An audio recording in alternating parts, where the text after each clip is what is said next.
Yes, people, we are back live. We are back live on the Sarcasm City TV YouTube for another edition of the Mandem United podcast, the podcast dedicated to all things Manchester United. So please keep all your comments, all your questions Manchester United related. And these Mandem United podcasts are becoming quite unscheduled, these surprise podcasts, I should say, because there's so much going on with Manchester United. Bruno Fernandes, Captain Fantastic, sent off again. More red cards than goal and assists this season so far. Manchester United, terrible performance despite the 3-3 draw versus Porto. So we'll be discussing that. Those two things, discussing the trip away to Villa. And of course, Eric Ten Hag's future as well. And on top of that, Jim Ratcliffe's comments as well. Big up to Warrior J, who's been kind enough to put some of the quotes in the comment section. Much appreciated. Big up to everyone who just joined over from Potts' raid. Shout out to Potts each and every time. That's my guy. Big up to everyone that was locked in here already. But whether you're watching this live right now or watching this back after the live, run up the likes. There's over 80 of you lot in the building, only at 14 likes. Let's get up to 40 likes, people. Like check 1212. Like check 1212. So we'll hit that like button expeditiously. Share across all the socials as well. At That's Me Flawless, at Sarcasm City TV, at Sarcasm City TV, at That's Me Flawless. Twitter and X, retweet and like on there. Share from the Instagram. And just as important, make sure you subscribe to the channel, Sarcasm City TV. And when you subscribe, make sure you hit the notification bell as well. Got one of the man them with me, you know what I'm saying? Cody in the building from the West Coast. My like Eddie is here. Yes, Eddie, what you telling me, fam? You good? Hey man, you see the score line, baby. Yo, man, 7, got scrubbed 7, Eddie. No. 7, 7. Man. We hit 7 man. But it's 7, you know. It's peak. Came back in the second half, man. Put belt to ass, dog. You scrubbed. He scrubbed. They It relentless, is. dog. Yeah. So All right, we let's still a resilient bunch. We're a resilient bunch. I just tell my teammates Istanbul, Istanbul. You feel me? So I Istanbul, heard man. them. Istanbul. Yeah, that's what it is. Istanbul. So speaking of that, you mentioned it there about the scrubs and us in the second half. So these are Ten Hag's comments on multiple things. So this is Ten Hag on Bruno. The yellow card was overturned, so they acknowledged there was a mistake on Sunday, and this was very unlucky. He gave everything to make a goal. He was in the right spot at the right moment. Ten Hag, I'm taking Rashford off at half time. We have to rotate. On Sunday, we have another hard game. We need players to be fit and fresh. We had to play Garnacho. We go quickly to Villa. They have an extra day to recover. He goes on to say, we started the game very good, but we lost control. We finished the game very good. The middle part, the defending, we have to improve. We have to defend better. And this is him on Diego Dalot. For the patterns, I prefer Diogo, but Mazzarari can play there also. We will improve as a team when we get a consistent left-footed left back. We are waiting for Shaw and Malacia. That will help our consistent levels. How about we should have just signed the left back in the summer? How about that? Rather than waiting on Malacia to get back, who's been out a year, and Shaw, who's not good enough. I can't believe he said that. That's my first time reading it. What are we doing? What are we doing, Eddie, man? What is going on, man? Man said, we will improve as a team when we get a consistent left-footed left back. We are waiting for Shaw and Malacia that will help our consistency level, our consistent levels. We knew Malacia has been out the entire part of last season, so it was going to be way, way, way short of match fitness. And we knew that we've known that Luke Shaw is not good enough. So how about we just sign a left-footed left back? Like I said all summer long, just go get Anthony Robertson or Ain't Nori or another left back. I can't believe he said this. You see the disbelief on Eddie's face for those that are watching on YouTube and not listening on the audio platforms.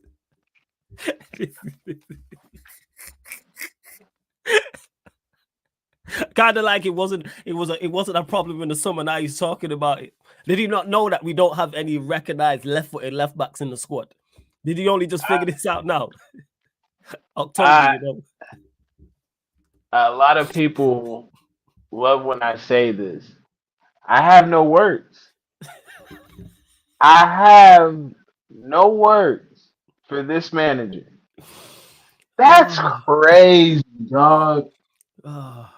And it's not like, we're dealing with a language barrier here because he's speaking so Mm, simplistic that it's very easy to understand the message that he's trying to get across. yeah. And this brother's a fan. He a fan. He a fan. He a He a fan. He fan. a fan. What do Hey, you hey, hey, hey, mean run we're for your waiting? Run for your life. Hell yeah, yeah, yeah. Run for run your for your life. life. It's accurate. Like, yo, you mean to tell me this dickhead also thinks that Shaw is the missing piece? He thinks just the visit. We fight battles on these platforms on the daily about this brother Shaw. Man, And this man want to come out here talking about he will change the trajectory of this team. Hey, listen, people, when when you get to a point of desperation, always have at least some self-respect. you There facts. has to be a little bit of self-respect Just, left within just a you little bit, before, yeah. just a little bit. Just a You're little desperate, bit. we get it. Niggas are starving out here. We A little understand bit. that. But understand, you are a human being. There are certain levels that you should not stoop to. Uh, Calling on Shaw to be your salvation is a tier below that, people. This is. I mean, again, if the UN or somebody had a governing body for crimes against the footballing community, this man would be on trial 366 days out the year, and there are only 366. oh, He's not well, people. The man is a football terrorist, the likes of which we have never seen on God's green earth. It is, yeah, it's outstanding, man. Guess why I didn't even get any lower? Luke Shaw. He said Luke Luke Shaw. Shaw is who he's banking on. He said we need a left-footed left back. Like, Consistent. yeah, that left foot, man, it's gonna change everything. Let me tell you something about that five Uh, toes on that left foot. Gonna change everything. Everything going fuck out of here. This manager is it's crazy. And then he went on to say this: Rashford, who was actually having a good game, people. Rashford was actually having an impact on the game. And he says we have to rotate. On Sunday, we have another hard game. We need players to be fit and fresh. We had to play Garnacho. We go quickly to Villa. They had an extra day to recover, but now you want to rotate. But we've seen you run all of these players into the ground. When have you ever in your 3 years gave Rashford a rest? When have you gave Bruno a rest? These are two players you have played. When's Mano got on a rest? You can count on one hand the amount of time you be like, all right, let me rest Mano. Those three players you have played and played and played and played. When Casemiro was in favor, you played him all the time. When Ericsson was in favor, you played him all the time. Man. What are we talking about? It was the ongoing joke that he'll play his strongest team whenever. Remember we were playing Reading, a lower league opposition in the cup, and this guy was playing Newport County, and we were seeing hella just first teamers out there that didn't need to be out there. Against Barnsley, did he not put on first teamers when we all up 3-4-0, 5-0? But now you all talk about rotating. Yeah, he's out of it. And then he's spoken about Bruno's red card, which we'll get to. The yellow card was overturned, so they acknowledged there was a mistake on Sunday. And this was very unlucky. He gave everything to make a goal. He was in the right spot at the right moment. When he says the yellow card was overturned, it's a straight red. Is he talking about what's he talking about here? Is he He talking about it doesn't must even be know what he's yeah, talking you don't even about. know what he's talking about because he said there was so they acknowledged because he said the yellow card was overturned, but Bruno got a straight red in the Spurs game. It was a straight red. The yellow card was against Paul. This When guy just when waffling. Go on. he's not waffling, the brother is stressed. Stressed. You remember when Timo was smoking that cigarette, answering the cell phone, and starting to fight at the same time? That was for him to alleviate himself from the stress of whatever he was going through. The brother's stressed. Stressed out, yo. Zersky in front of goal. Stressed. That was the funniest thing that happened yesterday. Zersky actually, I'm telling you, people, Good, go back and good. watch that game. This brother was in front of goal. In front of goal. Even in the Porto game, flawless. I don't know if you picked it. Go on. Buddy was in the same spot, right?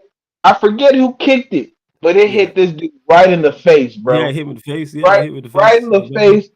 Boy he wasn't even like, my face. He was just like, brother got PTSD. He done been here before. Young brother going through it. Oh, Now Jesus. he getting his cards mixed up. Ten Hag getting his cards mixed up. He is, because he said the yellow card was overturned, so they acknowledged there was a mistake on Sunday. It was a They straight about to red for give Bruno. this is the problem. This is the problem, right? They get them boxing matches and they bring in that old ass doctor to check for a concussion. Brother can barely see. He asking how many fingers am I holding up. He don't even know how many fingers he Because holding he's up. holding up. You don't have a clue. He You don't don't have a have a clue, clue. bro. He Oh, waiting on his trainer to tap him on the leg 3 times. Hey champ, hey champ. 3. 3 with the Nah, flutter eyes, get the flutter eyes and shit. 3. That's what Ted Hog would answer the damn question. he must be concussed, man. He must He be. can cut. He must be concussed, because what is he talking about here? You know what I'm saying? Like, what are we talking? Like, what is on? Like, was there a mistake on Sunday? This was very unlucky. He gave everything to make a goal. Yeah, that's how you know he's mixed up. Because he said the yellow card was overturned, so they acknowledged there was a mistake on Sunday. But the yellow card was in that game, was in the Porto game. He gave everything to make a goal. He was challenging Madison 40 yards from the Spurs goal. This guy, Man, yeah, he concussed. Yeah, you just out here. what I'm This is just saying, straight man. grade A waffle. All he remember is swinging on Buddy, and then next thing he knew, he's out here looking the other guy, seeing the other guy get his hand raised. He He has don't no know clue. what happened. He has no clue what happened. This is That's what I'm no clue. saying. Y'all should have learned y'all lesson when you gave AJ that mic after he got hands and feet put on him. They ain't learned their lesson. So they put Ted Hog out here. Brother is concussed. Ain't gonna stay. Concussed. He saw the bright light and everything. My dog Sheik, man. We gonna be alright, Sheik. We gonna make it through this No, shit. man, we gonna Well, make it through this and actually enjoy watch-alongs and enjoy talking about Manchester United without doubt. And big up to Kind FC as well. Says since when? And you lot get your questions in, people. Get your questions in. Just keep them Manchester United related. Since when was rotation, fit and fresh been his priority? Also, when did he start being concerned about Rashford's lack of defensive commitment? Sup up, I'm wrong with it. Yeah, like Rashford's ever been a defensive whiz. Like we've ever looked at Rashford and say, oh, he properly helped out the fullback, whether that's Dalot. You know what I'm saying? Oh, but you know and what? This about ties into that, what he said about Shaw. Maybe Rashford, maybe he's saying that because Shaw's not there. That's why. you know If there's Shaw was smoke, there, it'd be right? okay. It'd be okay. It'd be okay. Apparently they had a disagreement Who at had this? halftime. Who? Rashford and Ten Hag. Rashford and Ten Hag. What was the It's disagreement? Hey, crap. chat, let us know. This is news to me. This is news to me, but go on, carry on. Yeah, I seen some. I seen some. Shout out if you know. There's this dude. My boys put the screenshots in the group for Yeah. this dude named Z. Mm. And yeah, they was talking about how Rashford and him got into a disagreement during halftime. Mm. And I trust what he's saying because he talked about Sancho and Ten Hag getting in a disagreement Mm. during a Chelsea game. I think it was Ten Hag's first season, Yeah. and their relationship was never the same. So it kind of stemmed from that. Because yeah, the So yeah, Rashford one was weird because I seen conflicting reports. One saying that it was the defensive commitment, and then two saying, and then uh-huh. there was another one saying about Edie's rest because we play in Villa and his rotation. So it's well, he might have said them both, which is possible. That is possible that he did indeed say them both. Think about it. Like again, whether he talked about the yellow, whether he Mm. talked about the red, but you cannot rely on your captain. Oh, we gonna get to the Captain Fantastic. You know what I'm saying? And We you gonna feel get to me? Captain Marvel. He gonna get his we session we show for we show. gonna get to Mr. Oh, where would we be without him? Let's not forget that. We gonna get to the best chance creator in Europe. We gonna get to improves Man, any side. We gonna get to oh, he's better for Portugal. Oh, we gonna get to all of that. A big up North Side for the raid. Shout out to Sunshine as well, people. Make sure if you're joining over from the raid on Northside's channel, run up the likes because the likes is way too low still. Just under 100 of you lot in here are only at 27 likes. Hey, mods, get everyone liking, subscribing. So yes, hit that like button, subscribe as well. But with Bruno, My thoughts on it. So this the yellow card. I can't even remember what he got booked for the first one. The second yellow. Do I personally think it was a yellow card? No. I said that on the watch along. However, play stupid games, win stupid prizes. Why is your foot there? You are on a booking. You are not getting the ball. It was actually a decent ball into the box. The defenders cleared it away. I think we would have retained possession. I can't remember who got the ball. Why do that? And then when I realized afterwards that it's Fenerbahce away in the next game, I understand why you did that. He doesn't fancy it. He's not got the fight. When the going gets tough, Bruno doesn't want to be out there. He looks for a way out. You have previous. The evidence is stacking up against you. We watched you. We're getting battered by Spurs. You didn't want to be out there. We play Villa away next.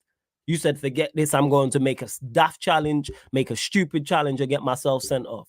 We were playing away at Liverpool last season, away at Anfield.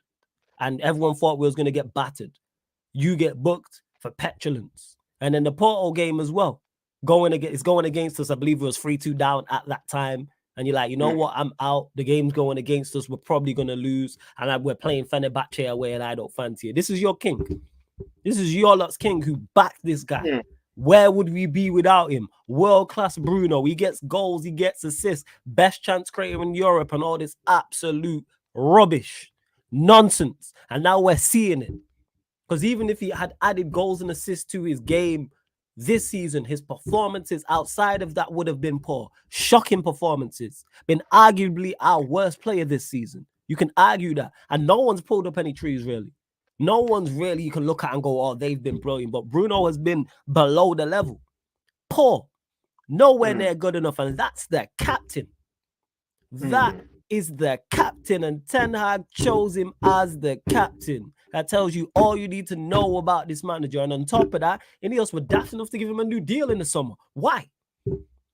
New deal should be of merit. You should get an increase in your wage of good performances and performing to a good level. Nobody was beating down the door to beat Bruno. He wasn't on the last year of his deal, and we gave him more money for what? For him to perform like this. And he's been performing like this.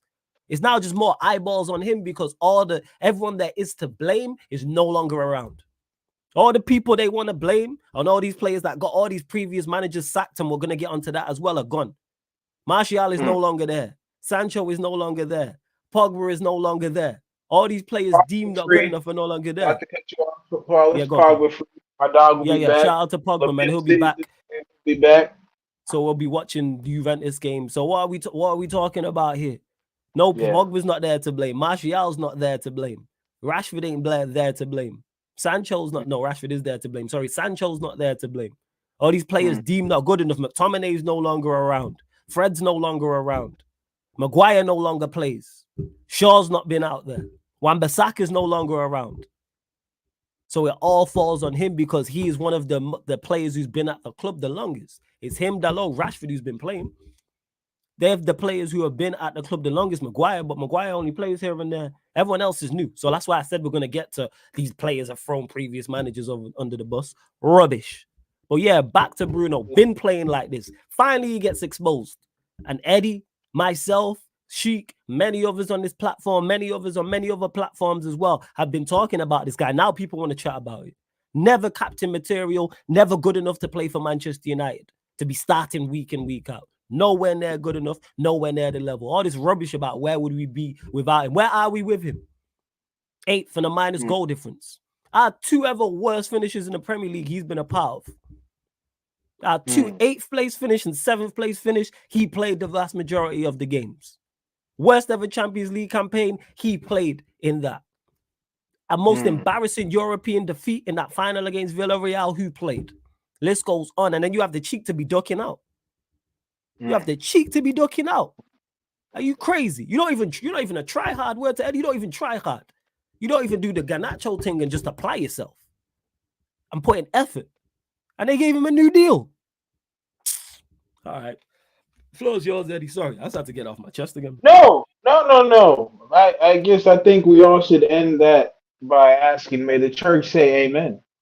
May the church say amen. Let me get an amen in the chat, people. Amen in the chat. Amen in the chat. If you understand what my dog Flawless is preaching right now, give me an amen in the chat. Because that's everything I was going to say. Practically. There is not. This is, and it's not even like we're being extra when we say something like this. He has an argument for being the worst captain Manchester United has ever had. Talk about it. And people, I'm excluding the days where maybe Flawless and I couldn't necessarily go pick up a ticket, go get a Yeah, seat. we'll exclude that. We'll Okay. say the modern day era. We'll say the modern day era, right? Yeah. We'll exclude The those modern days. day. We'll keep it on the modern day era. It has been abysmal, and he has been a big part of the reason why.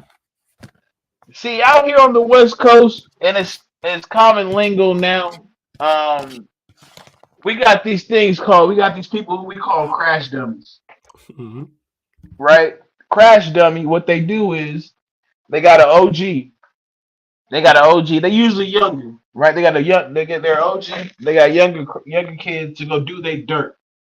So instead of the OG who wanted the shit to happen catching the case, the crash dummy catches the case. Whether it be the drive-bys, robbing people, send a young kid out there. He'll go do it. Give him $200 when the job might have got the OG 3K, but he'll do it for that 200 because he a crash dummy. And Bruno is the perfect crash dummy for Eric Ten Hag. He's the perfect crash dummy because Talk about it. Bruno operates like he has no brain when it comes to football. Bruno operates like a badass child out there on that pitch. If you look at the patterns, people, if you ever in a supermarket, watch a badass kid when he just running around the supermarket all the time. Then go watch what Bruno's out there doing. It's the same shit. It's the same thing. It's No the same discipline. shit. No Hmm. discipline. Hmm. And then you say, then you know what? Some kids get saved. You know why? Because like, oh, you know what? He's a good kid. He just doesn't know how to apply his energy out here. Let me tell you something. I would not be Wow. shocked. I would not be shocked if we found out in a couple years that Bruno was raised in the woods by some rabid ass animals or something like that. Because this brother is out of it. No control whatsoever. No idea where he is. See Facts. ball, hit ball, chase after ball. That's it, man. See That's ball, kick ball, that's chase ball. see ball, kick ball, chase ball, people. That's it. You want to know what the Bruno formula is? You don't got to worry about it. See ball, kick ball, chase ball. And then when he has other people who are on that chase ball wavelength, i.e., a Bruno, I mean not a Bruno, a Rashford, that's why they look like, oh, how can these guys be so complementary in this system? Because they're on the same dumbass wavelength, Facts. right? Mhm. That irrational idea of how to play football, they're both on. But Bruno's the epicenter of it because he literally plays in what we could argue is the most important part of the pitch, the midfield, right? And just relieves himself of any responsibility to his teammates. Facts. People are on to Ugarte, Ugallagher. I get it, right? But there's always a place in a squad for players like those. Absolutely. Those are tryhards. Those are Mhm. I consider them alpha tryhards, right? Like I like that. alpha tryhards because it's like athletically, they're at the top of the top when it comes to football, right? These Mm, guys are big, fast, agile, mm, strong, right? But again, their technical level isn't too high. mm. You mean to tell me I just control this activity this brother got for like 20 minutes he can't be a nuisance? Why do people love Fred so much? Well, Fred is actually a tryhard who has this little sprinkle of skill with the feet work, but he understands who he is as a player. So mm, when a coach sets him up to fail, I look at the coach before I look at Fred because I'm saying, okay, we talk about this shit all the time, right? go. Let Fred win you the ball back. but then make sure there's somebody competent right next to him to actually make the pass that we're trying to make. Make sure there's someone within 5 yards of him he can pass within 5 yards of him. Once he wins that bitch back, get it. Yeah, hey Fred, no, right there, boss. That's it. Don't even try no extra shit. I can't say the same thing for Bruno. No matter how you slice it, people, Bruno has no idea the type of player that he is. If he did, he would not be as terrible as he is. Yeah. Facts. He is mid-tier, like he is West Ham level. You know what's the craziest part is you don't even start for them. They got Bowen and Kudus and that. They got Bowen and Kudus and Paquel. You don't even start for them. Yeah, never mind. So he's not a West Ham player because they actually have tryhards with tech. Paqueta is a dickhead that can actually play a pass. Kudus is honestly, Kudus is the challenge. I swear to God, that brother is crazy. Well, I tell you about them strong ass, big ass Africans. We built different now. We built different. Them brothers figured it out. And Bowen, hey man, Bowen got that Knights of the Round Table thing going on. He just out there kicking names, killing ass, all that shit. So I respect it, but Bruno would have fit into that. Mm-hmm. Can we go through Can we think about the top 6 teams in the league? Oh, top 6, forget about it. He's not a part of it. Forget about top 6. You know what I'm saying? You'd have to go to the bottom 6 teams to go, all right, where does he start? Like, because Wolves, Southampton, Palace, Leicester, Everton, Ipswich, West Ham. That's your bottom 6 currently. West Ham, we've decided. Ipswich, I don't know about like that. Everton, you could argue it. Leicester, you could argue it. Palace, probably not. Southampton, you could argue it. And Wolves, you could argue it. But other than that, that's it. That's it. He got the Portuguese thing going on. He started for Wolves, but I hear you. Because I just can't. Yeah, he's that type of player, right? But he doesn't believe it. It's outrageous. So he takes shots from outside the box because he believes he can make it. He tries these Hollywood passes because he believes that he has the talent and ability to make them when he actually doesn't. And the worst part about him is, in my opinion, the thing that's allowed him to even make it at this level, the irrational confidence, right? This is outrageous. Yep. Irrational confidence can get you a lot of things. It can get the ugliest dude, the baddest chick, the dumbest guy pass the hardest test. Yep. Because a lot of times in these situations, it's not the circumstances, it's yourself that'll psych you out of your blessing because of a lack of confidence. But a lot of people like Bruno who overachieve, their confidence is their belief in themselves is a big part of the reason that they're in the first place. So when it comes down to it, Bruno Fernandes is probably the top goal scorer for Scrubs FC. He contributed in this 7-0 performance that I've been dealing with. He contributed about a hat trick and 2 assists. So he had a hell of a game for Scrubs FC. I just think, he's one of those things that allows us to understand where we are in the process. Yo, your connection's breaking up a bit, Eddie. Yo. Oh, it is? Yeah. Jump out, jump back in. Yeah. Jump out, jump back in. All good, fam.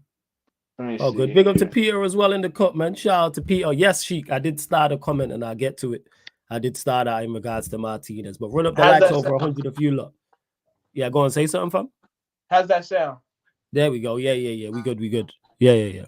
Yeah, so like I was saying, he put in an all-time performance for Scrub FC and they're 7-0 win against me.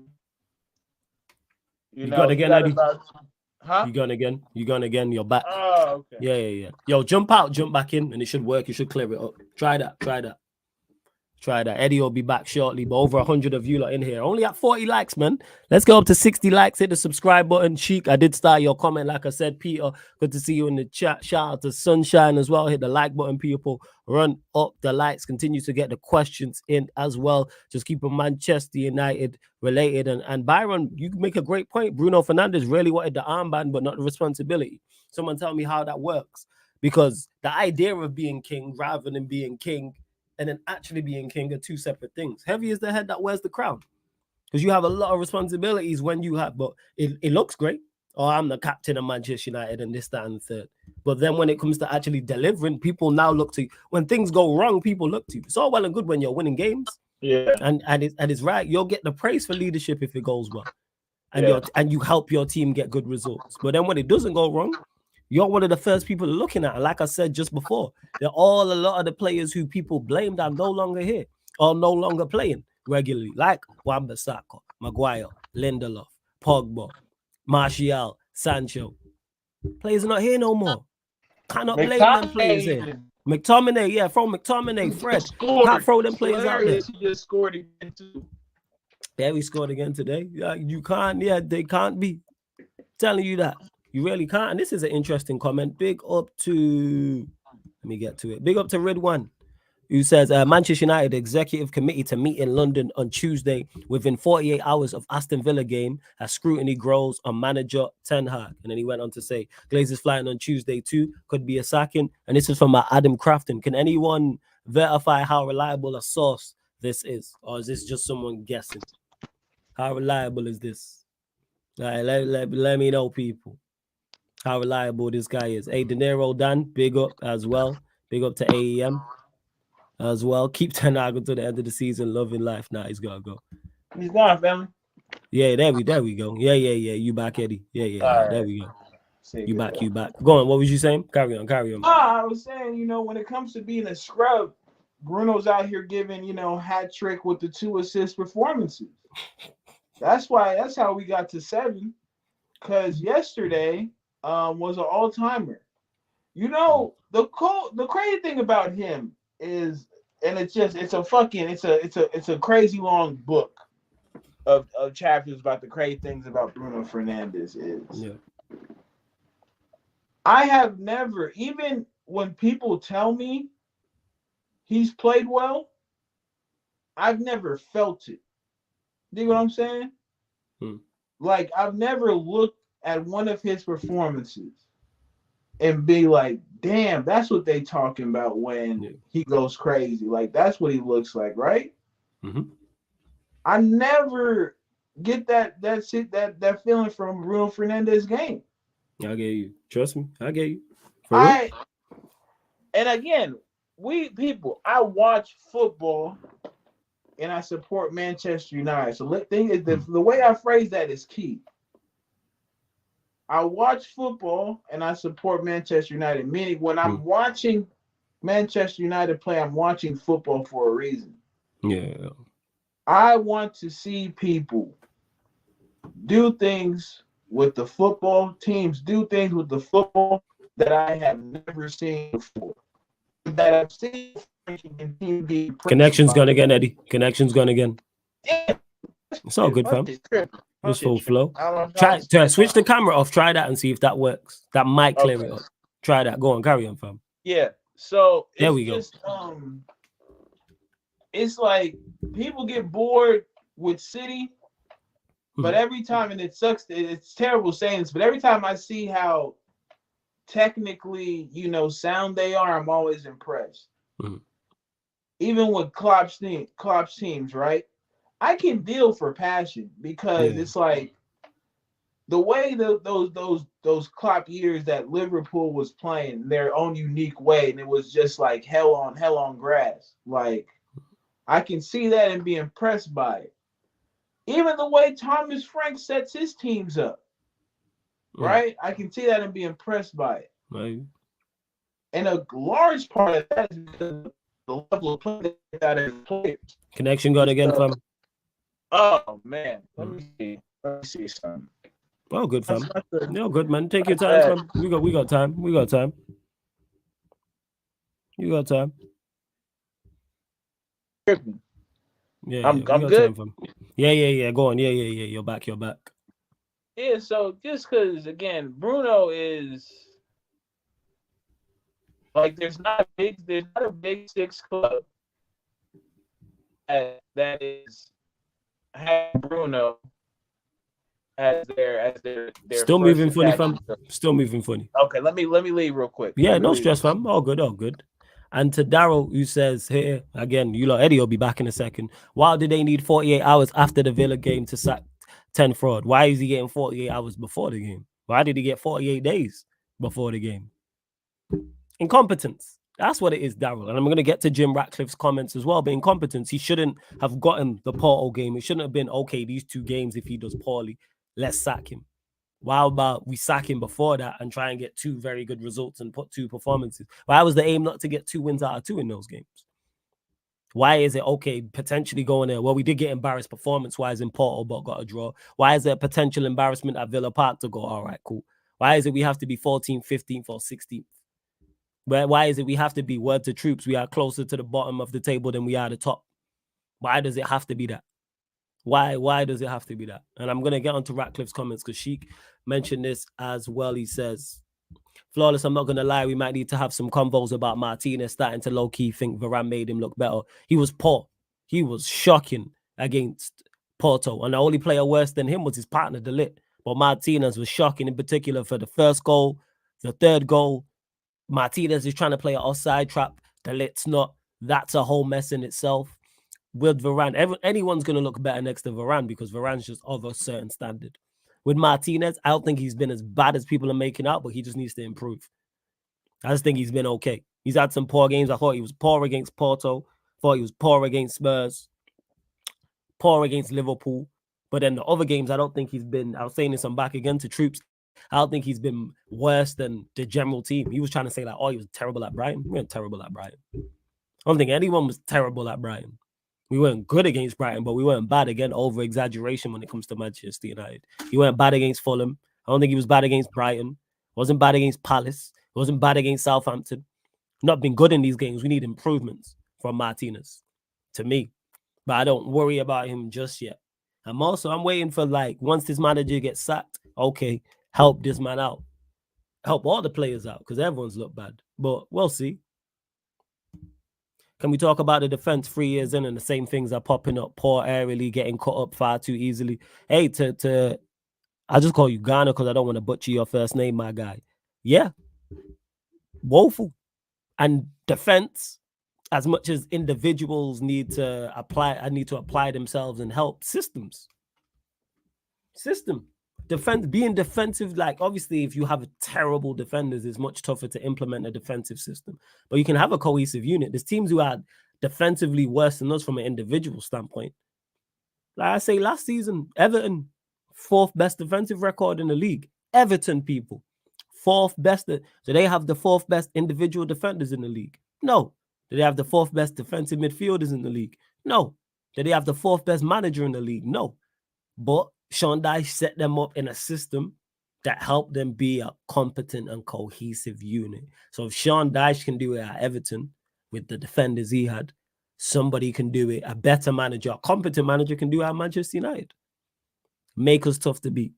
Ten Hag did it in his first season. What are we talking about?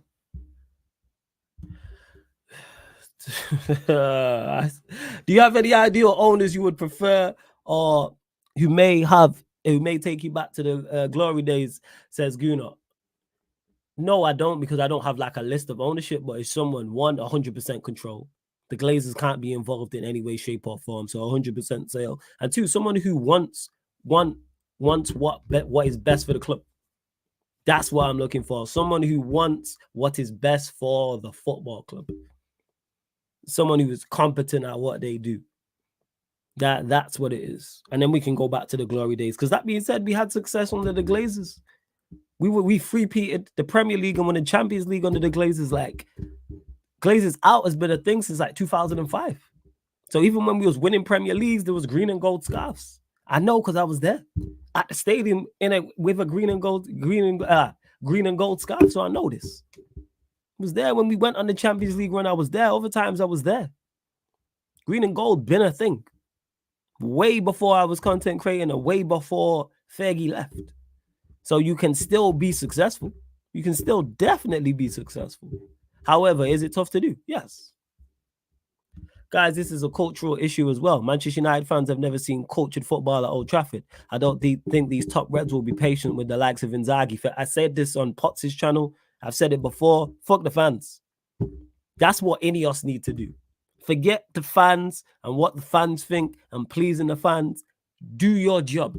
And if you do your job very well, Manchester United will win football matches and we'll win a lot of football matches. And if we win a lot of football matches, we will then go and compete and win major honors. And if we win and compete for major honors, Premier League and Champions League, that shuts up most of the fan base. 99.9% of the fan base are going to shut up.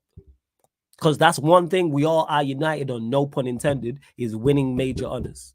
The last question there, can Manchester United what owners get us back to the top? That's what it is.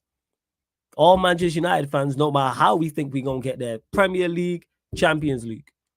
You win those trophies and we go compete. We didn't win it every year under Fergie, but the aim was to do that. The intent was to do that. Forget the fan base. Most fan bases are Egypts. I'm not going to lie. I hear Arsenal fans talk. I hear Chelsea fans talk. I hear Liverpool fans talk. Manchester City don't have fans like that. But outside of them, even some Spurs fans, but I use the big four.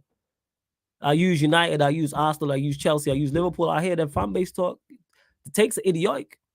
Our fan base wrote a letter to keep this man. That tells you all you need to know about the fan base's ideas and the fan base. Don't pay attention to the fans because we are too emotionally invested, including myself. This is why you're paid big money to do your job. And when I say that, I'm talking about the CEO, the director of football, the technical director, the manager, the players, the coaching staff, physios, scouts, the recruitment team. The list goes on and on and on. You're all paid very, very well to do a very tough job. Go and do your job. Because if you all do your job to a great level, Manchester United fans will be happy.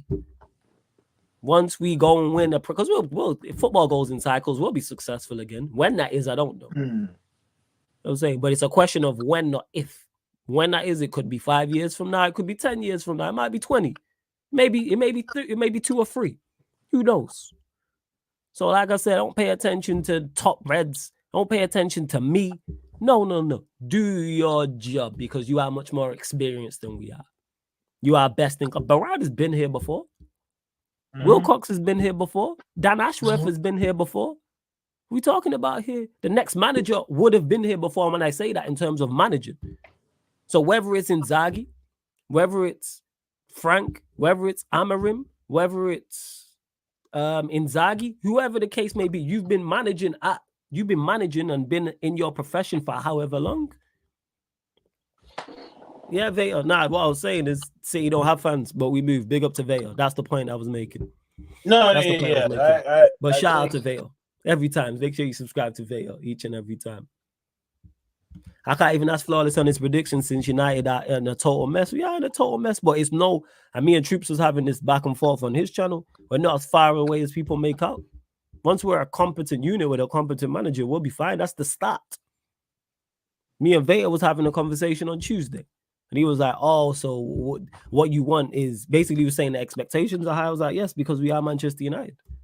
So if you fail, you keep it stepping. Like this whole myth, or you can't keep sacking managers, rubbish. You sack managers until you find the right one. Same way you date different females until you find the one you want to settle down with. The one you want to marry, have kids with, live with, spend the rest of your days with. Kind of shit. So why is it any different with the football club? Again, nonsense. Absolutely, that's what it is. Andrew says, I hear quite a few United fans saying Thomas Frank. What's your thoughts on Frank? Wouldn't be my first choice, but if we were to get Frank, I'd be like, okay, it's a decision that I can back. Because I'm like, that's outside the box. I don't think that's a lazy appointment. It's not a Glazer appointment.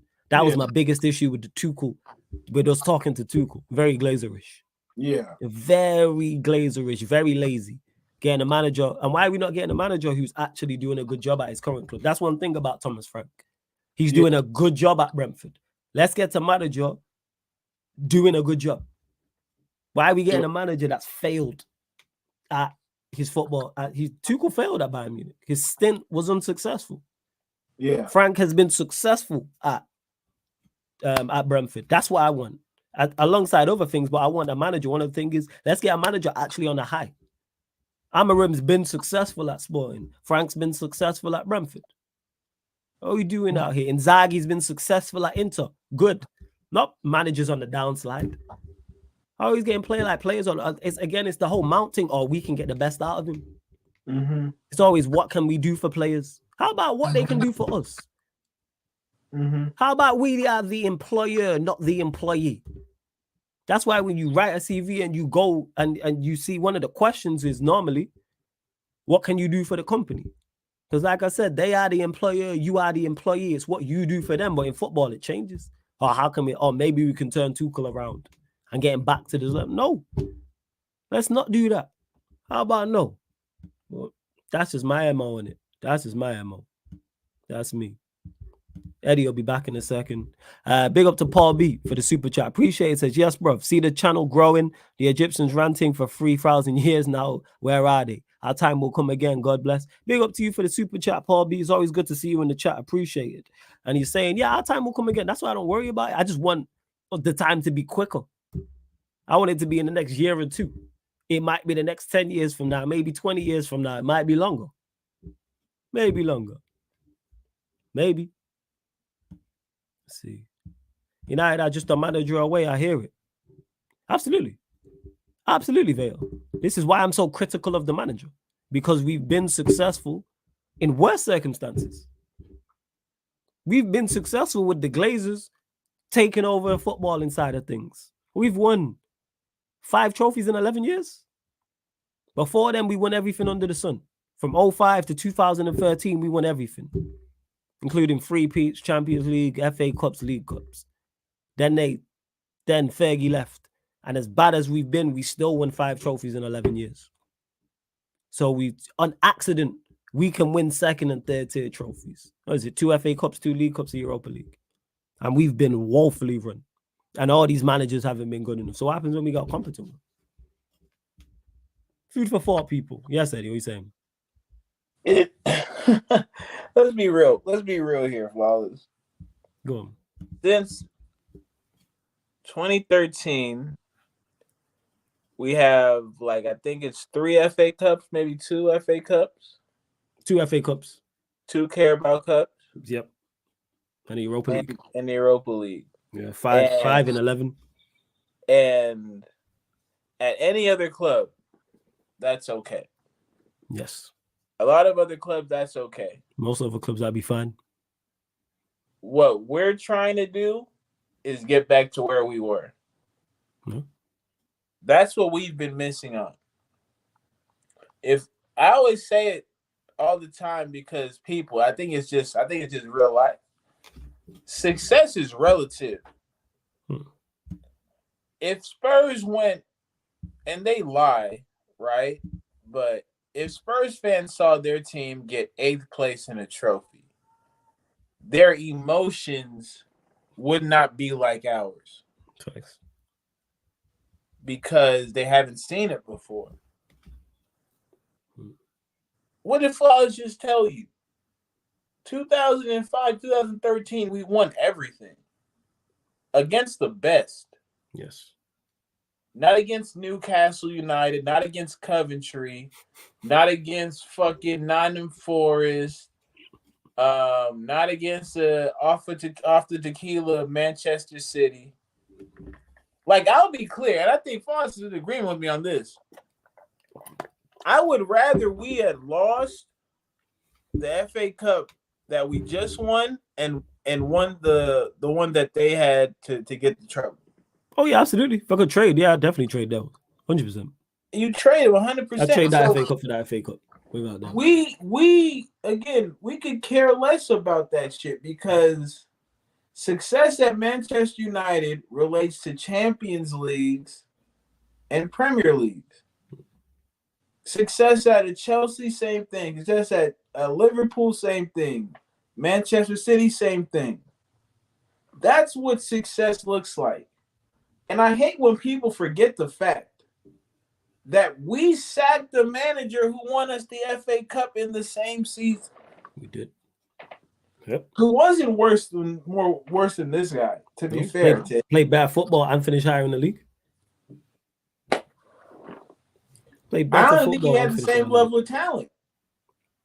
Yeah, he was playing out. He was out there with hella youngsters. Varela, Paddy You know what I'm McNair, saying? Tyler Blackett. Yeah, the list goes on. So they love to say you guys don't want to let a manager do what he has to do. No, you have to show us something to believe in. Mhm. Blind faith and faith aren't the same thing. Let's say again, blind faith and faith are not the same thing. Facts. There's still some level of proof that allows you to have faith in what you're seeing. And in a lot of situations, that's just not the case. In this situation specifically, that's just not the case. Mhm. He got third playing the brand of football that our players were used to. We were playing counter-attacking football with all he wanted more. That's why we fired him. The players wanted more as well. That's why they let him down. Second season, he tries to implement his style of play. And what do we see? What do we see, people? I don't need to explain it because, again, I say it all the time, understood doesn't need to be explained. Yeah.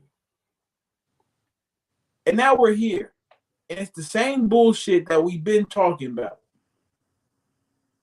for time. Even when, again, shout out to him, when we had a brother come on here and tell us we were talking crazy when he got his contract restructured. We told y'all then. During the game, we told you. We told you during the game. We did. This shit ain't over. I think our only mistake was thinking that it would take, maybe 70 minutes for them to equalize. Longer than 14 minutes. 14? Yeah, longer than 4. We thought we'd last in the lead for longer than 14 minutes. 14 minutes. If you would have told me 10-man Manchester United would have got a draw against Porto, I would not have believed you. But then you have to understand who it is you're dealing with here, and it's just some bullshit all around, man. Absolutely, it is. And there's a couple questions I want to get to. You lot keep getting your questions in. Hey, Leslie, big up for the super chat, much appreciated. Says these scrubs think that our football club is a retirement home / modeling agency. That's crazy, but fairs. Big up to Gunu, who says, who's your main man then for the job? I want Amorim. I've said this. I would sack this manager, Van Nistelrooy as interim for till the end of the season, and that way you can talk to Amorim. Decide, well, not even decide. He'll tell you what he needs, what staff he needs, how he's going to implement his style of play, what players he's going to keep, what players need to be sold, what positions need to be improved upon, and then you go from there. And you literally got the whole season to do it. Got the whole season to talk, and even if it's not Amorim, you have the whole season to talk to whoever. But will they do this? No, because they should have done this in the summer, and I said this. We should have sat down outside of the manager in the summer and said, okay, Manchester United are going to play this way. We are going to play, I keep using this example, tiki-taka football. Cool. Who are the best managers that play tiki-taka football? What players do we have currently at the squad that can implement that at any level? What players are a no-go and need to be let go? None of this more clean slate business. Nah. Foolishness. Do you fit what we're trying to do? And then you buy players that fit into that style. But did we do that? No, because we kept Ten Hag, interviewed Tuchel. They don't play the same way. So again, we are going to be dictated to by the manager how we play. But one thing we have done is improve the transfer strategy. But yeah, for me, Amorim is the guy I want. That's what I'd say. I think Eddie said Nagelsmann. Did you say Nagelsmann? No, I'm Inzaghi. No, you Inzaghi. That was it. Inzaghi. Yeah, Inzaghi. That's it. Inzaghi plays the kind of football I appreciate. I think, the problem I have with Nagelsmann is because of how he sets up his teams. And honestly, because of what I've been dealing with this manager and his inability to coach his team to control the game, I just don't want anything resembling that type of style anymore. Give me pragmatic, but with some kind of effectiveness to score goals, I'll take that shit. I'm not talking about the Arsenal type of pragmatic where it's fucking Set pieces. set pieces. Nah, recycle the ball, get goals. That's my kind of football. Yeah. That's it. You know what I'm saying? Like that's legit where I'm at with it. I hear you, man. I hear you. To Don who says, would you trade both of your two last cups for Ten Hag being sacked? No. No. And the fact that we're in the predicament we're in is because of the ownership. Trophy shouldn't just mean you keep your job regardless of other results, regardless of performances, regardless of other performances in other competitions as well. Yeah. You shouldn't just keep your job. So I know I didn't trade it. I'd never trade away trophies, ever. Because Troop tried that and I'm back again talking about, what did he say? Yo, the FA Cup's the reason why you kept the manager. So you're telling me they made a bad decision, so they would continue to make bad decisions regardless. So I'm trophies. I'm like, trophies, people. And that's one of the unfortunate, effects of this conversation is our trophies have been belittled because of what this manager has done, pretty much. I don't think you ask this question with any other manager who just wins a trophy. Right? Like, what's the brother's name? What's the brother's name at Di Matteo? Yeah. If you ask any Chelsea fan, that Champions League, would you trade it for him being sacked? They tell you absolutely not. And that's a Champions League. Huh? Now, what happened afterwards was supposed to happen. But we're not going to take that away from him, what he got done at that point in time. So that's where I'm at with the trophies, man. He did what he was supposed to do. Like, we sat here and said the trophy thing was the bare minimum. We didn't say it was the reason for him to keep the job. Facts. And the FA Cup was just there to not be a total embarrassment that season, but try and salvage the season. Yeah, we had to try and salvage the season a little bit. Some dignity from the season. Yeah. Something respectful from the season. E says, are you worried about Ineos? Ratcliffe had multiple clubs and never showed much ambition. I've been concerned about Ineos, as soon as they got here. That's why I've never said Ineos. I'm a fans of Ineos and I'm backing Ineos and Ineos are cooking and no, I don't like what they've done. And when they kept the manager, when they decided to do business with the Glazers, red flag number one. Then when they kept the manager, alarm bells ringing. We're no red flags. Alarm bells ringing. Like, you believe this guy's good enough. So all the issues we are going with now, I also put on them. And no one's blameless, because I've seen someone in the chat mention the players. The players ain't blameless too, but we'll get to that. However, we spoke about the manager, we'll speak about Ineos. So yeah, with Ineos, no, I'm not worried. That's the wrong word. I've been not trusting him, and I don't like what I'm seeing for the most part. What are you saying about Ineos? You know me, man. I'm more in their corner than most at this point want to be. I think this Ten Hag situation though has been a shit show. I can stand on that. I think I can't make an argument for them in this situation. And at the same time, I look at that transfer window and I'm so impressed by it that I wanted to see how they do. Like, again, I really, from the young talent that we've gotten into the talent that you have, the Mazawari and your Delit, like, getting those two players with the young talent we've obtained, those are the types of windows that I'm actually looking for from a big club. Right? Zersky and Euro, the jury is still out on them, of course, but that is what good clubs do. You take chances on the youth and you sign proven professionals to make you be competitive at the same time. But and I understand people, and I understand exactly what you're saying when you say you don't trust them because again, you're Transfer, getting. the managerial side of things. Transfer, I agree with you. Yeah, I like yeah, the no, transfer I'm side just of saying things. as a Yeah. whole because again, Hmm. how can I trust you when you in business with my enemy, the Glazers? At the end of the day, Yeah, that's how true. far Really. can I really trust you? So Mhm. my thing on any else is just on the on paper, right? What I can see. Yeah. But this manager situation, they fumbled, and I think they understand that. And I'm willing to give them more time until I see another glaring mistake that opens my eyes even a bit more. Like again, I'm not all the way out, but I'm not all the way in. I'm just right now. I'm playing the fence, and I know people hate the whole fence sitting thing, but I think That's in right. this You being honest. situation, You waiting for more? yeah, I'm waiting Look for at more that. evidence to make my decision or not. Mhm. And so again, I think, like I said, the most impressive thing they've done is the collection of talent they brought in. Mhm. Because we look at it now, who are our best players? Yeah.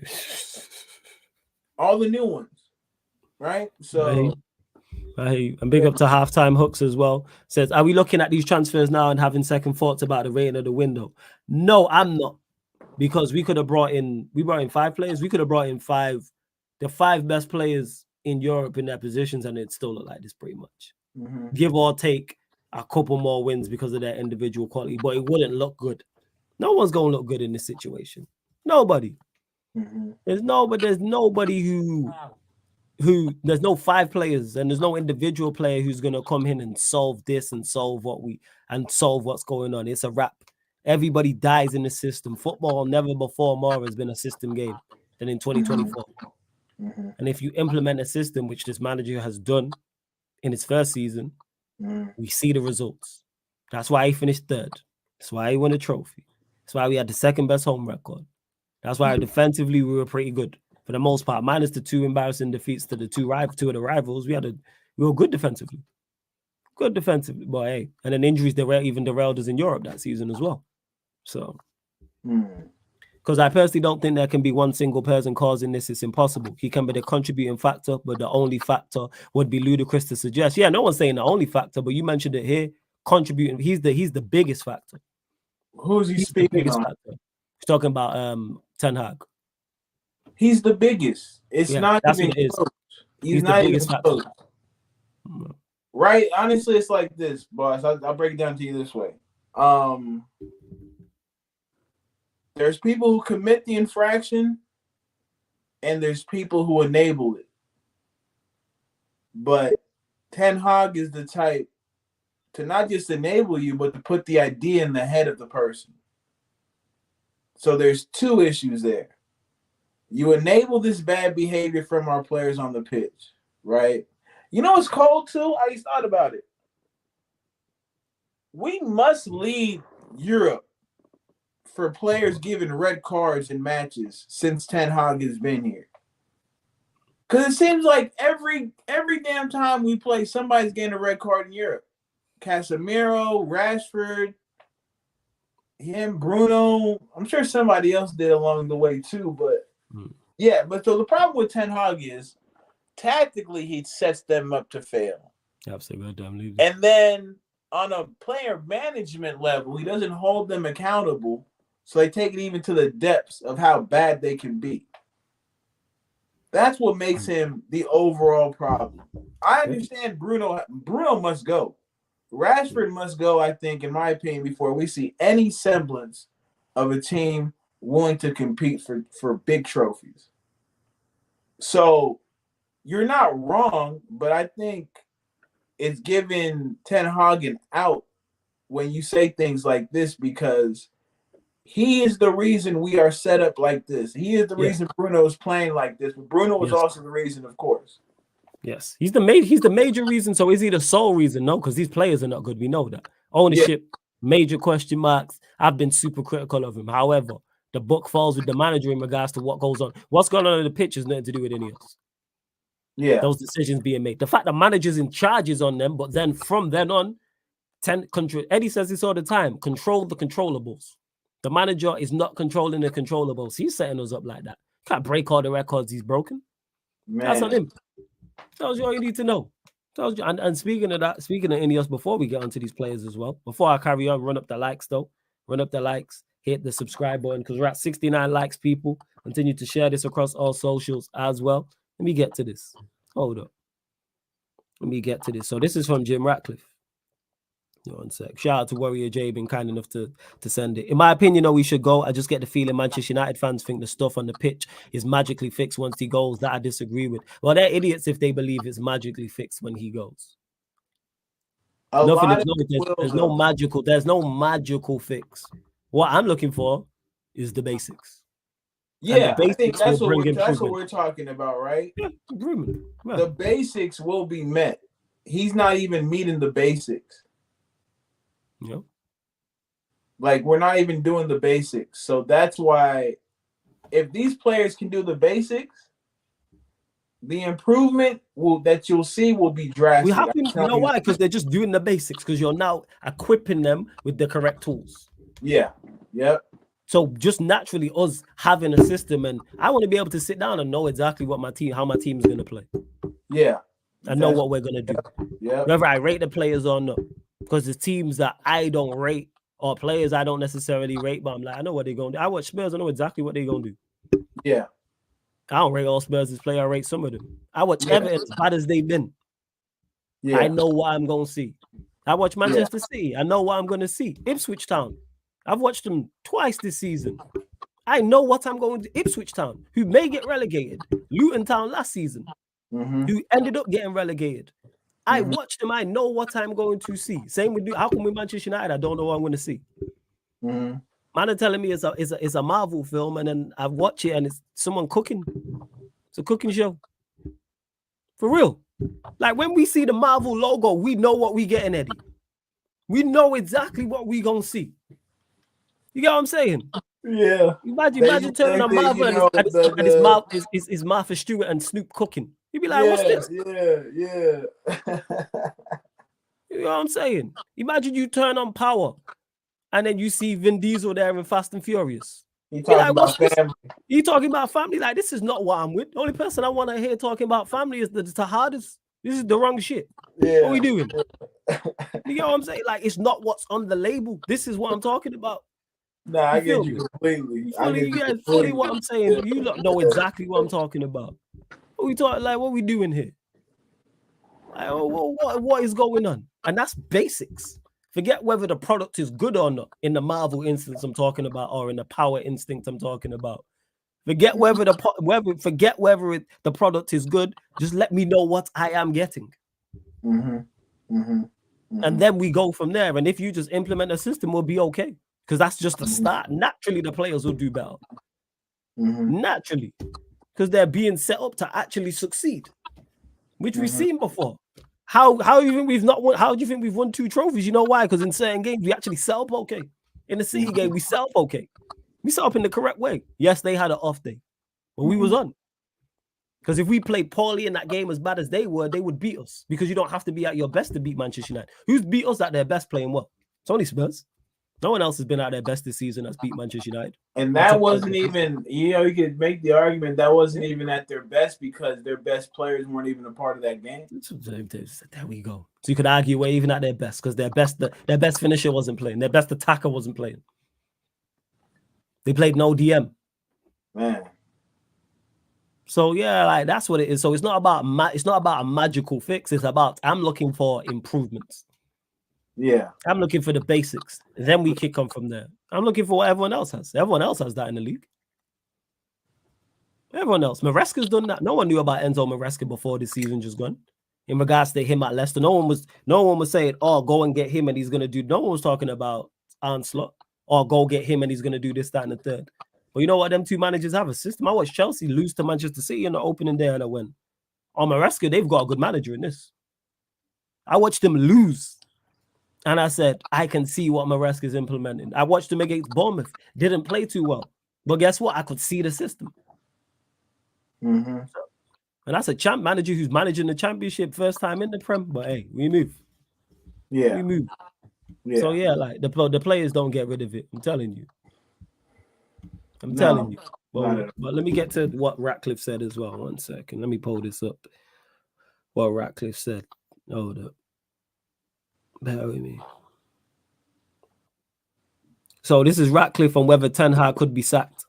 I don't want to answer that question. I like Eric. I think he's a very good coach, but at the end of the day, it's not my call. It's the management team that's running Manchester United that have to decide how we best run the team in many different respects.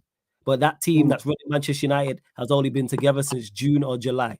They weren't there in January, February, March, or April. But rather, Dan Ashworth, they only arrived in July. They've only been there, you can count it in weeks almost. They've not been there a long time, so they need to take stock and make some sensible decisions. Our objective is very clear. We want to take Manchester United back to where it should be, and it's not there yet. It's not there yet. Obviously, that's very clear. And that was the interview he did with a part of from BBC Sport. Thoughts on that? I seen it. It seems like they caught Buddy on a boat, and like you're not gonna ask me no questions like that shit. I'm on a boat, family. It's the weekend. We not doing this. So I know, and again he's calculated. I know, in my opinion, if he was going to sack him or tell him, you wouldn't find out in the fucking BBC interview. That's true. You feel me? We gonna see what happens after this game moving forward. That's what we gonna see. That's when we'll understand what their decision is. Because as it currently stands, like again, he just signs the checks, people. Mm-hmm. He designated other people to make those choices, unless he pulls the code red or he pushes the big red button. He says, "Fuck that." Now I'm doing my Roman impersonation, but they either strike me as that type, man. He's gonna let them cook, and I think honestly, they'll all come to the same conclusion that he's just not good enough. Yeah, that's what I think will happen. So I mean, for me, I'm okay. Like I think they understand what they're seeing, and if they don't, then y'all was right. I was wrong about these people. That's all it is. Like, let's not. I hope people don't want to hold on to every word and shit, and then base their decision about any else off of what Ratcliffe has said, because Ratcliffe only does so much. Mm-hmm. So yeah, that's where I'm at with it. Yeah, me with it. I look at it and go, he's made the point. And you made the point as well. He's got people designated to deal with these decisions. Will he have input? Of course. Would they listen to his opinion? Of course they would. Mm-hmm. So he's not going to come out in an interview and say, "Oh, we're going to sack Ten Hag." No, it was very telling that he didn't back him, because he surely got to know that Ten Hag's not good enough. I know the writing's on the wall. Why they've not pushed the red button, I have no idea. But again, that's their incompetence. But rather, Ashworth, two of the names he mentioned as well, they've been in football a long time, been at the highest level. It's a wrap. Show's over. And if they miss this opportunity, then we know they're useless. Mm-hmm. I give them a blind. Don't dig your heels in, and whether it's ignorance, whether it's arrogance, whether it's just plain stubbornness, or it's just plain stupidness, don't make the same mistake twice. You made it the first time. You made an awful decision keeping this manager. Rectify it. You've been talking to a bad one for the longest. This is the analogy I use. You've been talking to this gal for a while, few weeks. She wants to link up. You want to link up with her. It's all going good. It's all going well. The day comes and you flop her. You know what I'm saying? With some fugazi excuse. But she's still talking to you the day after and the day after that. And she wants to go. She wants to do it again. You lot have rescheduled making making another date. Don't miss the second one. This is their one. This is their second time at first date. Don't mess it up. Don't miss it. You now have the perfect opportunity to sack this man. Win, lose, or draw against Villa. Yeah. No matter. You still have because Rum's made a great point on Potts' channel. He thinks he's gone regardless of the result. I actually think it's dependent on the result, but regardless, let's say we lose there 3-1. You have no better opportunity. Mm-hmm. This is a better opportunity in the first time because you give him his play. You give him more players. You gave him more talent. You gave him this football structure that was going to make us magically better, which was a whole load of nonsense anyway. It was all a mirage. It was all smoke and mirrors. Because if you're a good manager, you're going to perform to a good level regardless. Because we watched him in his first season perform to a good level. We watched Van Gaal and Mourinho in the same circumstances perform to a good level. What are we talking about here? But you know what's crazy, Flawless? Oh, yeah. That's how I set it up in my head. This is how I set it up in my head, right? Literally anything good that happens, I don't give him any credit. That's how I said it in my head. So, like, when we see new shape, when we see new players being relied upon, that's when I know, okay, that's some input. But when I see the shit, the same tells that we were seeing last season, in this season, that responsibility I give to him. And it may be, it may not be the way to move about it, but that's just in my head how I've had to rationalize how we've set up differently and we're still shit. And I talk about it all the time. You can have the world's greatest co-pilot. Facts. And the world's worst pilot. And all it takes for that pilot to do is say, don't worry, I got this. And this next thing you know, the plane's in the fucking Atlantic and you have no idea why. But it's because he didn't listen. And that's what we're seeing now. Rude may have some great ideas tactically, right? But at the end of the day, who's pulling the trigger on that? Erik ten Hag. Facts. He wanted Amrabat people. He didn't want Ugarte. If you wanted McTominay, I think more than any of them, honestly. Fucking McTominay, So we know who the chief culprit in all of this nonsense is. It's not rocket science, people. It's not really difficult. It's really That's not why difficult. In a perfect world, you've seen nothing from him that should indicate he deserves this job still. Nothing. Like that's why the Marcels of the world, the Najis and the Tides. Well, Marcel turned now, didn't he? He's 10 Hag out now. I don't believe it. I don't. Oh, you reckon it's all mirage? Yeah, it's saving face on camera. Because again, if you can back the manager the way that those brothers have, I don't trust it. I don't trust you. I can't trust you, bro. Because you'd actually say some shit like that on camera. The next thing you say, I'm cool. I'm cool. God bless, do your thing. Get the goo up, but I'm cool. Just to get the guap. Get the guap, man. I'm cool. Y'all got that, man. So, like this idea they need an Aston Villa game to make up the decision is that's when I'm like, Ineos, be real. Be real. Cause he shouldn't have been here after the Brighton joint. Talk about it. That was the one. The manager is 34 years old, people. Cooking this old dude, man. Managers in my generation, yeah. That's crazy. This is when I knew these young ones built different, right? I was just talking. I was at the gym over here by my house. We was hooping. And usually, you know how it goes. Even the same way shit when it comes to football too. Like you're playing games. The OGs are gonna run the park. Yeah, facts. They're gonna run the park. So whenever they say they own, they own. I knew times was changing when I saw one of the young ones say, "Hey, you don't get your old ass off this court. I'm a dog walk you off this court." Right, said crazy. I'm saying the young ones saying that.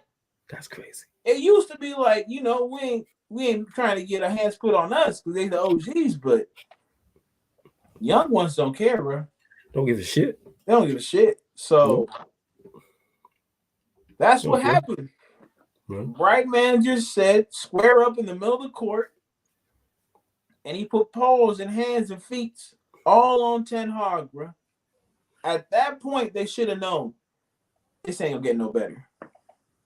It's probably ample opportunity, and now don't blow this the second time, man. The girl's still on it after you flopped her. She's still talking to you. She's rescheduled. She says, let's do this again. Man. Do not miss this opportunity. international break, and we have a favorable running after the international break. Yeah. The running's favorable. Yeah. And bear in mind, is it favorable with Ten Hag in charge? Absolutely fucking not. Hell no. Hell no. Is it favorable with? Is it favorable? No. Is it favorable with a new manager? Yes. I know you can put me there, and I just vibes it. That's just what it is. I just vibes it. Hey, Matthew, big up, man. Let me know if you're about Matthew. I'll send you the link if you want. Let me know if you're about G. Yeah, like favorable. Like that's just what it is. Like, let me actually look. Fixtures. 1 second. So after the international break, so after the Villa game. After the Villa game, Brentford at home, Fenerbahce away, West Ham away, Leicester at home, Chelsea at home, PAOK at home, Leicester City at home, Ipswich away, Bodo Glint at home, Everton at home. That takes us up to the 1st of December. Yeah, that's favorable. Other than Chelsea, who are you looking at? Because even Fenerbahce away, yes, hostile environment, they just drew to FC20. Yeah. I'm not saying that's easy, but I'm saying favorable. With a new manager in charge. It's Mario Kart when you got the cloud over you. That's what it's Manchester United like now. And you know who's the cloud? Eric Ten Hag. That's the cloud. Remove the cloud and we'll just be better. You know what I'm saying? You may not win the race, but the car will just be back to normal size. What are we talking about here? What are we doing? Man. Let me actually, I'll screen share it, people. I like these fixtures. With a new manager in charge, I go, you know what? You can get something out of these. Look at this. Brentford at home won't be easy, but it's like new manager bounce. Just everyone no longer miserable because Ten Hag's not there. Like, I reckon we can win that. Fenerbahce away, I think we could win that. West Ham away, they've been awful all season long. We can win that. Leicester at home in the Carabao Cup will probably make changes. They'll make changes. Chelsea at home will be tough because they are flying. However, they have a tough run-in and we have a great record against them. PAOK in the Europa League ain't got to be spoken about. Leicester at home battling relegation. Ipswich Town away. That they'll give us a game, but I fancy our chances. Bodo Glint at home. Everton at home. Then December, it gets a little bit tougher. But as for the October, November, I see wins. Yeah. I see wins. Yeah. Perfect. Maybe even better than the start of the season. Yeah. It might be an even better because the start of the season you played Liverpool at home, you played Spurs at home. Brighton away. Yeah. Palace away. Even though Palace have been poor in form, they're not games you look at and go, yeah, but look at the Europa League games and the Carabao Cup games in there, which you should be targeting anyway. Never mind, you're not playing anyone in the top half. You're playing teams who are in poor form or battling relegation. Ipswich Town, Leicester, West Ham. Like, take full advantage. Take full advantage of those games. And even after Arsenal away, of course, tough. Nottingham Forest at home, Victoria P away. Then City away, tough. But then you got Bournemouth at home, Wolves away, Newcastle at home. All right, that'll be tough. But you're in a good run of form. But it's not a favorable draw if you keep this manager. Not even close. Sack him. Not even close. Sack him. You got ample time. Ample. Yeah, I'm going to send it through to you now, Matthew. You got ample time. Hey, Don Dada, if you're about, I'll send you the link as well. If you're about. It is. And this is another thing as well I want to get to. Because this is another myth we have to dispel. Oh, these players have got managers sacked before. Who? Oh, my God. Who? Who is here that he has not signed or co-signed? So if players are who are these players? You got Bruno, you got Rashford, you got Dalot. I think they're the only players who are playing consistently who was here under Oli and anyone before that. You can say Maguire, but Maguire has not been playing. What we talking about here? Who? Oh, no. His signing. Maserati, his signing. De Ligt, his signing. Martinez, his signing. Dalot, he co-signed. Agate, his signing. Casemiro, his signing. Eriksen, his signing. Bruno, you gave a new deal to and made captaincy. Garnacho, you gave a debut to. Diallo has played more than he's ever played. This is the first time he's been involved. Højlund, You're signing Rashford. You gave a new deal to. Spent 600 million. What are we talking about? Who are these players that got these other managers sacked? Oh, they'll just throw players under the bus. Who decided to keep them? Those players, and how many of them are they? How many of them are they? What are we talking about here? What are we doing? Man. It was this guy just straight up lying to say some nonsense and save this manager. Are these players good enough? No. But are they better than this? Yes. And he co-signed these man. None of these players, bar very few of them, got any previous managers sacked because they weren't here. The only players who have started consistently are Delo, Rashford, and Bruno. That was here on the previous. There's nobody else that's played consistently that was here on the previous one. You could add Diallo in maybe, but Diallo didn't play under Oli anyway. No one's going to turn around and say Diallo got Oli sacked because he barely played under him. So someone tell me 3 players. Who else? Am I missing anyone? Please let me know. Please let me know if I'm missing anyone, because I'm missing nobody. Nobody. Who am I missing? It's Delo, it's Rashford, it's Bruno. That is it. And again, I'm going to argue, but go on, fam. You can't even. I don't think you can use Rashford as an example because, like, when we talk about players getting managers sacked, we're talking about the manager, players not being given to him. That's what we're actually referring to, right? We're talking about this guy is being let down by players who aren't here. What up, Matt? What up, Joe? Pick up Matthew. What are you saying, man? Yo, man. Pick up Matthew. Been good. Solid. Man. My loan to Juve has been glorious and it keeps getting better. Oh, my Lord. LaVille is back. Yeah, man. Pogba's back, bro. It's beautiful times, man. Beautiful times, man. He's got to show these scrubs how football should really be played. Tell him. He'll be back in March, won't he? He'll be back in March. He'll be He'll back be in March, training in January. Yeah, I love and that. Then he'll go be on, able Eddie. to play in March. Love that for him. As you were, Eddie. Go on, carry on. Yeah, it's just he gave Rashford a contract. He made him the highest paid player. I think he's definitely top 10 in the Prem at least, right? Oh yeah. Rashford on big money, 100%. Crazy wages. Luke Shaw, he gave a new contract to. Yeah. Understanding who Luke Shaw was. It's not like you can a coach where Luke Shaw has this untapped potential that nobody's been able to tap into. That's not the case with Luke Shaw. The problem with Luke Shaw is he can't stay healthy. And even when he is healthy, is he really healthy enough to be playing football at that level? Because again, he doesn't take care of himself on a nutritional level. Facts. Like, unprofessional. Again, let's call it as it is. Unprofessional. Imagine being built like Luke Shaw and playing left back when you see how Mazuari's built. Yeah. You see that Lowe's built.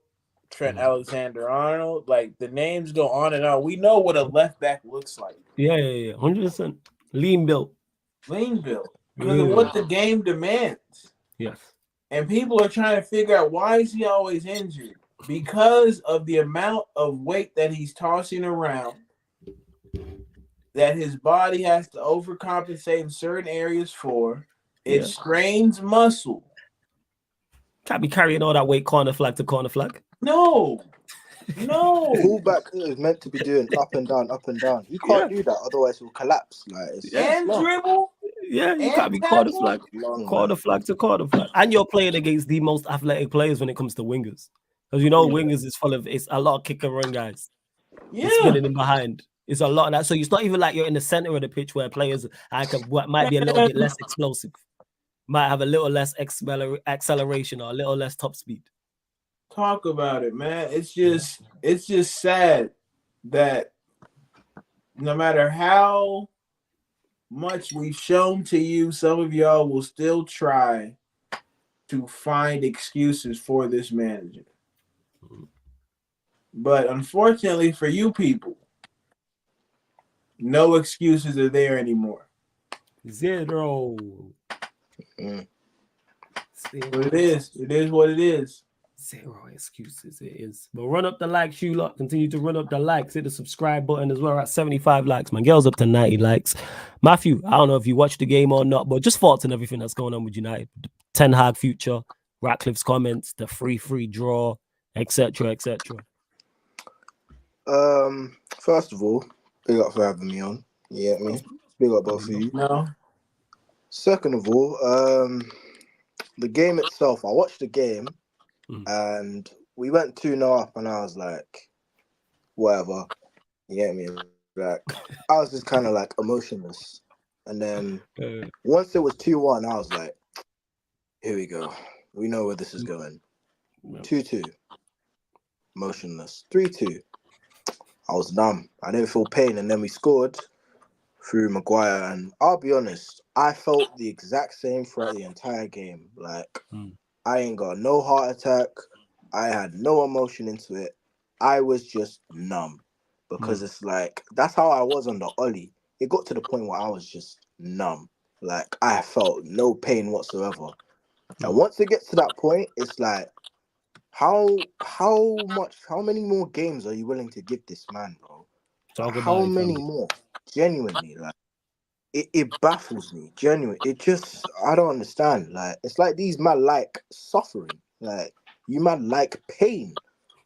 And it's like, nah, man. I wanted this guy gone. Yeah. Like, last season, that Galatasaray game and flipping that Copenhagen loss as well. Nah. Once man finished bottom of the Champions League group, I was like, nah, you're done, bro. You're done. You gotta leave now. Like, it's over. It's over. And it's like, yeah. And the thing is, it's like a lot of these men that are now like, oh, you're a fake fan for wanting Ten Hag out. Oh, you only started supporting the club last year. That's what I was getting. But now, after the Tottenham game, and even after the Porto game, a lot of these guys are starting to open their eyes now. And they're like, he needs to leave. And I'm like, hold on. When we won the FA Cup and we were the same people saying that he still needs to go after the FA Cup, you guys are like, nah, give him one more season. Give him one more season. Let's see what he does in his third season. We were like, no. This guy's a bum. He needs to go now before it gets before we waste another season. But obviously, you have certain men trying to gaslight people because he won the FA Cup. And that was one thing I was afraid of. And the thing is, even after we won the FA Cup, I said this. I remember I said this on Northside Show. I'm not going to let no one gaslight me into believing that he should stay. No one. Absolutely no one. And when it was announced that he was staying, I was like, these Ineos man are not serious, bro. You man are not serious, bro. I'll be honest. Like, I can't trust you, man. I can't. I just can't do it. I can't put it in my heart to trust these man. I just can't do it anymore. It is what it is. Yeah, I got my eye on this Ashworth guy as well, bro. I've been saying in a few man's comments, this guy is a fraud. Yeah, I've got my eye on this Ashworth Donny as well, bro. This man is a fraud, blood. I be real. When I saw his comments about Jadon Sancho, I was like, you know what? I need to keep an eye on this guy. Because even what did he say about Sancho? When he left, like, he was saying that, he was like fifth choice or some shit like that. Okay, like, that's what he was saying. Okay. So I was like, huh? Like, nah, I need to keep my eye on this brother. And then, like, even his transfers at Newcastle, some of them were like hit and miss, and a lot of them were for like big money as well. And it's like, when I'm looking at our transfers, it's like, we didn't really sign like young players in that. Because this Ten Hag saying it was like, we bought a lot of young players. No, we didn't. Like, the Lit was like, in his mid-20s. It's just Zexy, 26, 27. Yeah, Xerxes and Euro. Yeah, Zexy and Euro are the two you did, Xerxes like 23, I believe. So he's kind of, you get me? You want to class him. Yeah, you could say he's young, but he's not 21, 20. Yeah, exactly. But like, yeah, bro, like, I got my eye on this Ashworth brother. Like, he's a fraud to me. I can't lie. Unless he tells me otherwise, bro. He's a fraud to me. These men were saying best in class, and they bought Ashworth, blood. If he dares bring Southgate, oh my lord, yeah, Oh my lord, I might have to make that loan to Juve permanent. I can't I'd lie. understand. I might even join you, fam. It's looking Might even long. join. Like I don't believe the Southgate thing, but if that ever I know. comes to reality, I can't lie, man. I'm a part of me might die. You get me? So it's But peak. if football is you might die, I hear you. Trust me, Man. I hear you. Let me ask you, Villa away. Do you think he's got this international break, or do you think he survives, or do you think it's dependent on Yes. the result? Do I think he goes? Yeah. Part What of do you me, think happens? part of me thinks like if he loses to Villa, Yeah. I think he does go. Okay. But it's one of them ones where do I 100% trust Ineos for them to let him go? No, I don't.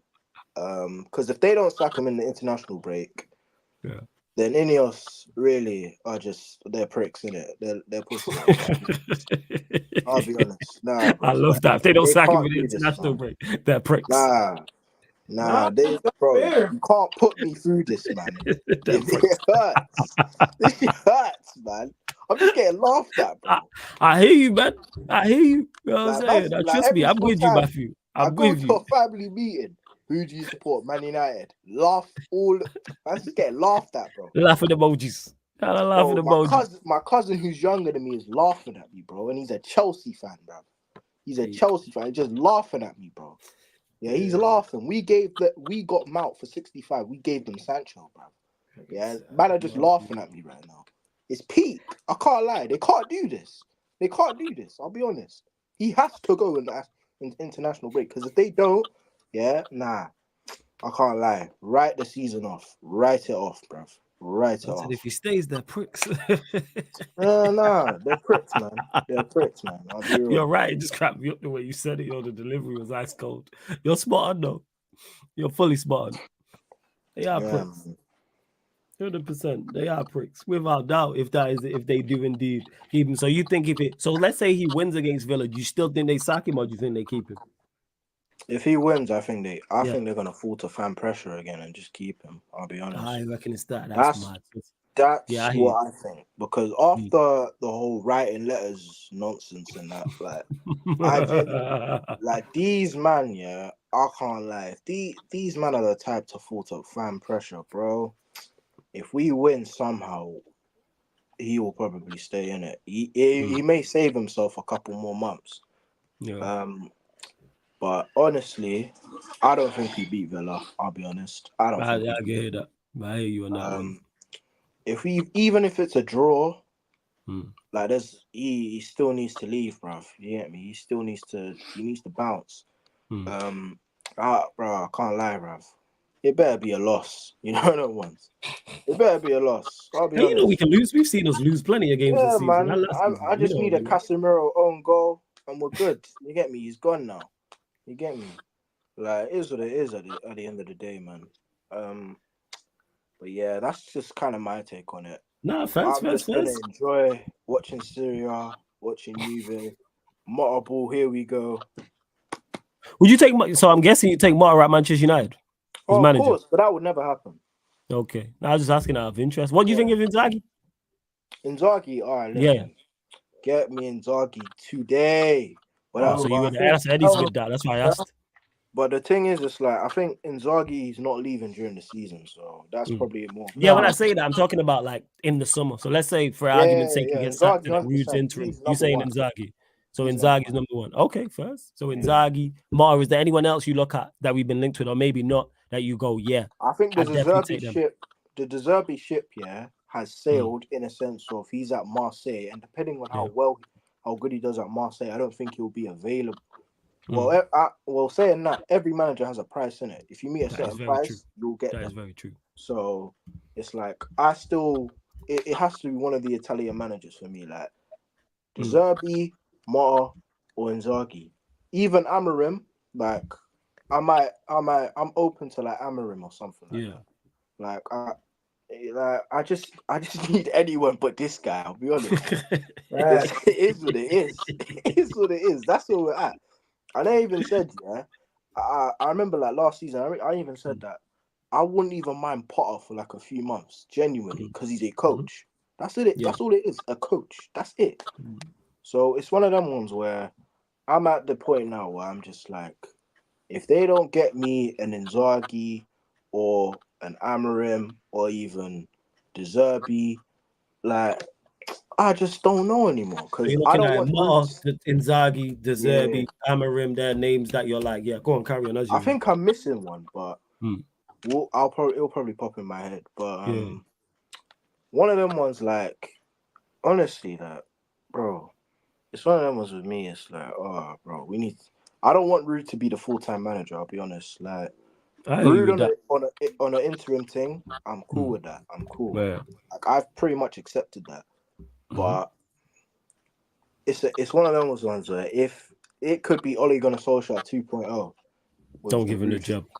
Don't give him the job. yeah, yeah, they can't give him the job. I promise they can't do that because if they do that, it's peak. Oh my lord, it could be Ole Gunnar Solskjaer all over again.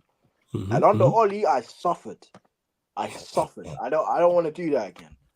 I don't want I hear that you. again. This is I hear you. I can't do it again. I hear you. Like, yeah, we can't make the same mistake twice, bro. We can't do that. Mhm. So give it to Rude on a short interim thing. Nothing more, nothing less. Don't give him the full-time job. Don't listen to the fans. Do not give him a full-time job. Do not let these emotional fans, reactionary fans say, "Oh, give him the contract." Don't listen to Rio saying, "Oh, give him the contract. Let him sign it." No, no, no, no, no, no. Just interim. That's it. Yeah, that's it. Nah, Fez. 100%. I get that. Eddie, what are you saying outside of Inzaghi? Is there any other managers you look at that we've been linked with, or maybe not, that you go, yeah, happy to see them take the job as well come the summer 2025-26? Amarim, that's not a bad choice. I think Yeah. any manager who can kind You might of carry on. I'm listening. Carry on. any Carry on. manager who can do what he did, I'll give the benefit of the doubt. I need tacticians, but I also need I need a general. Like I need some manager where if I And look at him, completely I forgot can, about Ange. huh? I completely forgot Ange. That's the name that I was thinking about. Edge too would be cool. But for me, it's like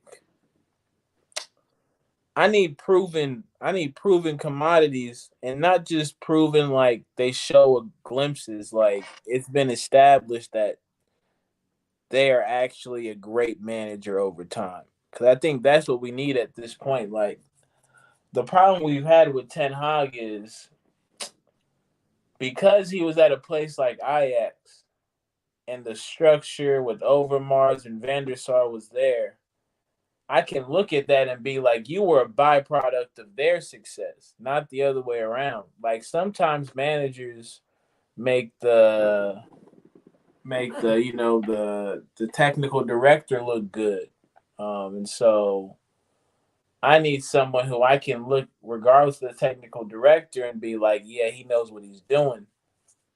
And I think Inzaghi fits the bill. I don't know about Ange though because Ange, for all that he's shown us, he still hasn't proven it at a very high level. And I don't know if you actually can with Spurs because of what their setup is, but because he hasn't done it yet, so I'm kind of like not It's a there with that. 50-50, yeah. Yeah. Nah, I hear that though. I do hear that, but the reason why I said Ange is because I love his style of play and I like his philosophy. I need a guy to come in and say, "I'm playing this. Yeah. We ain't doing none of this pragmatic stuff, yeah." Because Yeah. what Ten Hag Yeah. did was 2 games, oh, flopped. Let's just do something completely different. I don't Yeah. need. We just what I want to see. I just need to see a style of play, something like that, like a consistent form of style of play. Like that's why I said Ange, innit? And I like Yeah. Ange's football a lot at Tottenham. Yeah. But you said more like proven, and I think maybe that's what they might Ineos might be looking at, like more proven. Like that's why I said like an Inzaghi for me is ideal. That's the He's the number most one. ideal. He's definitely the most ideal just because Serie A winner, Yeah, enter with the depths of hell before he got there, low key, and and that's a place with a lot of what's the word? Expectations. Yeah. Because of their history, the expectations of that club are crazy. So he's already used to dealing with the pressure of having a fan base like that. And yeah, I think he's probably the best one for us because I'm not here for a rebuild. I'm not here for this process that these Arsenal fans are touting like it's something to be really behold. No, no, no. Day one, the expectation is to win. And not just win, but also compete at a very high level. So he'll have to do that too. So yeah, give me somebody a bit more proven. But if it's Ange, I wouldn't have a problem with it because Ange, like you said, has shown a style that's more. It's more adaptable, quickly adaptable for the players to get used to. Yeah. I feel like Inzaghi will have to redo a lot of what we've done. Like I don't think you can play Inzaghi football with the Bruno, so he'll have to go. I need to say this first though. Any manager that plans on using Bruno and Rashford, get the hell out of my club. That's a big one for me too, boss. I'm not even gonna lie to you. That's a big one for me too. Like we cannot play successful football if those two are a big part of what we're trying to do. You just can't do it. The way they play football, it does not breed success. And I'll continue to say that because I just believe it to be true. And the evidence is on my side. Since Rashford's been at the club, it's been a downturn. Now, is that all due to Rashford? No. Is he a part of that, though? Absolutely. It's the same thing I've been talking about when it comes to people wanting to blame the players instead of Ten Hag. No. There's one person who's really contributing to the style of play, and he fits that bill. And Rashford is in that same level. Yeah, they're both as culpable as each other. Yeah. I've been calling out Bruno for a while. I can't lie, and I've had to hold pelters for it as well. Like even when I'm at college, like, and I say this Bruno guy is not as good as you man think he is. Like they're like, oh, he's been carrying us this that. I'm like, carried us to what? That's always going to be the question. Like he did one assist in the FA Cup final, 1 5-yard pass, and all of a sudden he's carried us and he's a big game player. Missed me out with all of that. Because I remember more finals that he didn't turn up in than finals that he performed in. I'll be honest. Like he's been in 4 finals and he ain't performed in any of them. He had one assist in the FA Cup final, and all of a sudden he's a big game player. Like It's rubbish. Honestly, like he's a massive reason as to why the football at the football club has been stagnated. Like, and people say he looks good for Portugal. That's because Portugal don't give him the freedom that Man United give him.